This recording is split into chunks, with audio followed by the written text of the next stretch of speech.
Shai, it's not often that you guys have control of a game defensively like that and aren't able to kind of maintain that hold on it. What happened in the second half that felt like they were able to get more loose? I think we took our foot off the pedal, obviously, defensively especially. Offensively, they were trapping me at half court, and we got a lot of good looks. They just didn't go in. And that's basketball. You make and you miss, but defense is something we've hung our hat on. And because of our defense, why we were in the position that we were in that game, and we took our foot off the pedal, it's a lesson to learn. Who else we got? Oh. Anybody? Go ahead, Myron.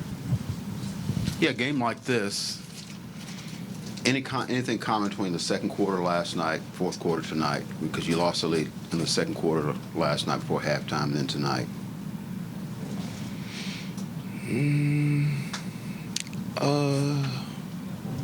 Usually when there's big runs like that, it's like the team that's more aggressive, team that's more physical, and team that is getting stops.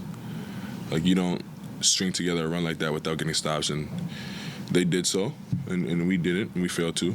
And in the second quarter last night and in the fourth tonight was the same thing. Was that zone any different? I mean, because both nights they threw a lot of zone, of course, trapping you up top and everything. Yeah, the zone. I think the zone is a little bit. It's like the zone worked better for them last night. I think we figured out we did better against the zone tonight. Now they're trapping at the top and us still getting looks. Like, I think offensively we were fine tonight. Offense wasn't the problem. It was defense late in the game. Gallo's got another one. Joe Masato. I think they shot 32 free throws in the second half. How much of that did you feel like was, more controllable on y'all's end to defend without putting them on the line like that? Yeah, usually when you're the more forceful team, you get fouls drawn and you're at the free throw line a lot more. And I think that's what that was, especially in the fourth quarter and overtime.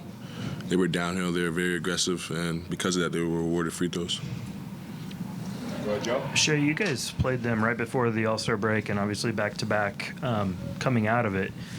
What do you make of these kind of series in the middle of the season, facing a team, 3 times in such a condensed period? Yeah, you try to just do the same thing you do every other night. You just try to get better. You try to, obviously playing them so close together helps with like game planning and stuff. But at the end of the night, you just try to get better. Nothing more than that. Does it lead to more intensity or competitiveness when you're seeing them, back to back like this? I don't think so. I think like seeing a team that caliber, seeing a team of that, like obviously they're gonna be in the playoffs. They were top of the standings last year. Like seeing them, you bring the juice regardless when you see them, how many times you see them. So I don't think it adds anything. Shai, I know it's still fresh, but when you think about the defense in the fourth quarter especially, is there any sequence, or if you look back on it now, if you could go back and change something in the moment, is there anything that stands out to you in that regard? I mean, there's probably so many plays, like 50-50 balls, rebounding. I don't remember when it was, but I remember, like, I saw the ball was about to miss, and I tried to go rebound instead of, like, checking out. And then I don't know if it was Clark or 00. Sorry, I don't know his name. Yeah, Shannon. I think they just, like, went over my back and got a rebound. And who knows, that could have – I think they hit a 3, so it probably went from, like, 8 to 5. And if I got the rebound and checked out, it could have been 11 or 10 instead of 5, and maybe we win. But, like, there's going to be so many little plays like that. When you're out there on the floor, you just got to take accountability and try to get better from it.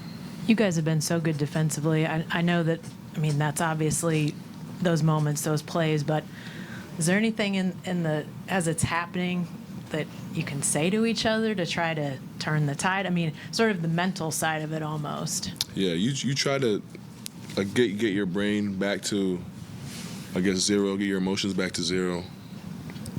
I think we didn't have a problem doing that. Like, it didn't get away from us. We didn't unravel. Just some unlucky bounces, unlucky plays. They made shots, we missed shots. But that's a game of basketball, and that's why you try to control the things that you can't control. And when you don't, you leave it up to chance, you leave it up to luck, and you leave it up to things like that. And we did that tonight. Justin? You mentioned taking your foot off the gas, but especially out of the gate, seems like you guys are making a lot of hustle plays, winning on the offensive glass. Just can you kind of speak to what the mindset was heading into this one, especially on the second night of a back-to-back?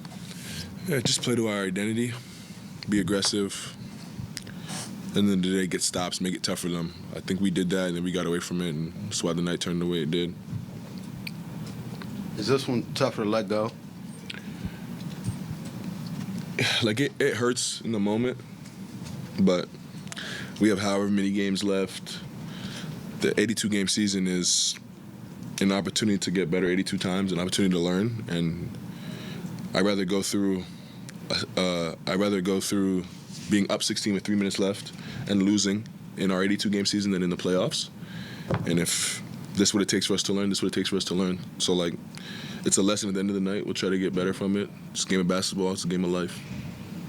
You mentioned Mike, that you can have the last one. you mentioned that you guys played well on offense and you liked some of those looks and you didn't like the defense as much. But when you're approaching a zone like this and you're getting doubled, is it really just as simple as hitting the outside and just hoping outside shots fall, which they're sort of forcing, or is there anything else you feel like you guys can do to attack that zone? Yeah, honestly, I think like Dub had a couple plays where he like just missed layups.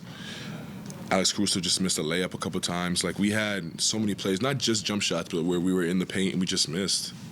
And like, you don't ever want to rely on jump shooting because it goes up and down so much. And we've worked on that attack so much in the past, and I honestly believe like that wasn't the problem. We had some unlucky bounces, like I said, but regardless, whether you want to get back into a game or slam the door in a game or extend the lead, you have to get stops, and we didn't do so. Thank you, Shai. Of course.